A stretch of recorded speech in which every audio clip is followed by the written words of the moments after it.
people found guilty of crimes have tried to bring this argument into the courtroom. There was a Jeffrey Landrigan who I think committed murder following an escape from prison and was sentenced to death. Who was he, and was he successful? He wasn't successful, but he probably had quite a strong case. This was a man whose genetic background wasn't known until he was actually sentenced to death and on death row, because he'd been adopted as a child. But when he was on death row, he actually discovered that his biological father was also in death row on the same prison. So there was a strong link to sort of a family background in violence. They didn't succeed then either. The judge thought the same as in the Mobley decision, that although the science was advancing, it was still not advanced enough for them to take it into account.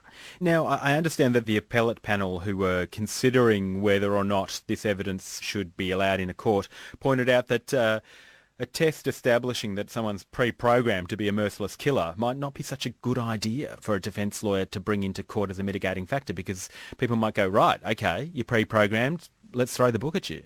That's right, and in Landrigan's case it didn't really matter because he'd been sentenced to death, so he had nothing to lose.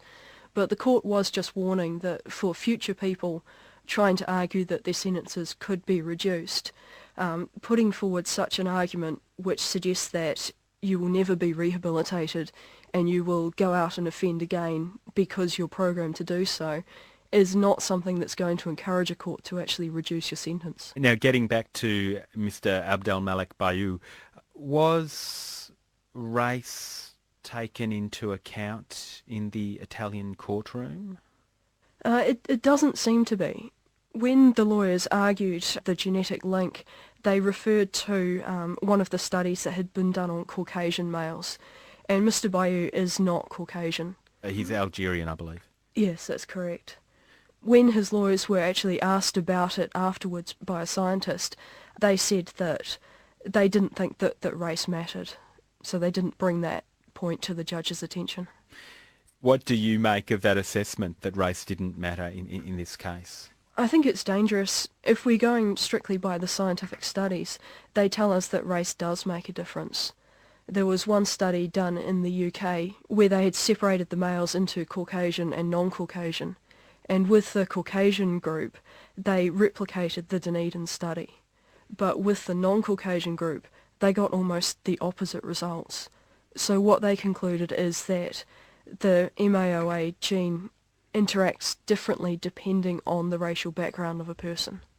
Now, also, of course, Judge Raynotti in the Trieste Appeal Court, he decided that this was a mitigating factor. But as with the discussion in the Landrigan case, another judge might have said, oh, look, you're beyond the pale, mate. I'm going to lock you up forever. So it really does depend on how a judge kind of interprets this material. Right, which is why probably some legislative assistance on what we do with this scientific information is going to be very important in the upcoming years.